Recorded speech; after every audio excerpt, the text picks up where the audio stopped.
Panginoon, nagpapasalamat kami sa iyong pangako na lumapit kaming napapagal at nabibigatan sa aming dalahin at bibigyan mo kami ng kapahingahan. Kaya nga, inilalapit namin sa iyo ang mga kaluluwa ng ating kapatid na si Clemencia, nahahapis at naway madama nila na naririto kayo sa kanilang piling upang sila ay alipin. Buong puso kami nagpapasalamat, Panginoon, hindi lamang sa sandali ng pag-aalakan at tagumpay, kundi gayon din sa mga sandali ng kalungkutan at kabiguan. Sapagkat sa bawat pangyayari ay mayroon kang magandang plano para sa amin.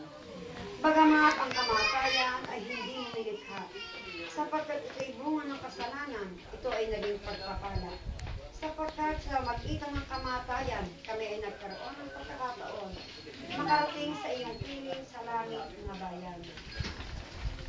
Bagamat ang sandaling ito ay nagpahirap para sa amin, lalo na sa mga naulila, ang iyong mga salita ay nagbigay ng liwanag at pag-asa at pananampalataya ng aming kapatid na si Clemencia ay hindi tuluyang nawala sa aming piling, bagkos napalagay sa iyong mapagmahal na pagkakandiling at pangangalaga. Kami nananalig sa iyong mga pangako na ang kaluluwa ng aming kapatid na Clemencia ay hindi mo kalilimutan o pababayaang mapahamak. Bagkos isasama mo siya sa iyong mga banal.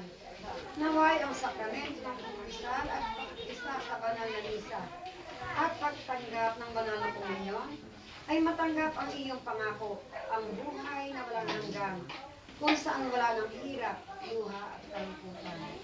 Ang lahat ng ito ay aming hinihiling sa magitan na makapangyarihang pangalan ng iyong anak na si Jesus, magpasawalang hanggan. Amen. Ama namin, sumasalamat ka, sambahin ang ngalan mo. Mapasa amin ang kaharian mo, sundin ang loob mo dito sa lupa para namin matrahin. Bigyan mo kami ngayon ng aming kakanin sa araw-araw. Patawarin mo kami sa aming kasalanan, para magpapatawad namin sa nagkakasala sa amin. At huwag mo kami ipahintulot sa tukso at kailangan mapagdasal ng masama. Hilingin natin sa mahal na Birheng Maria ang kanyang tanging panalangin at pamamagitan para sa kaluluwa ng ating kapatid na Clemencia at batiin natin siya tulad ng pagbati ng Anghel Gabriel. Aba, Ginoong Maria, napupuno ka ng grasya, ang Panginoon Diyos ay sumasa iyo. Bukod kang pinagpala sa babaeng lahat at pinagpala naman ang iyong anak na si Jesus. Salangalayan ng Diyos, panalangin mo kami makasalanan ngayon kung kami mamamatay. Luwalhati sa Ama,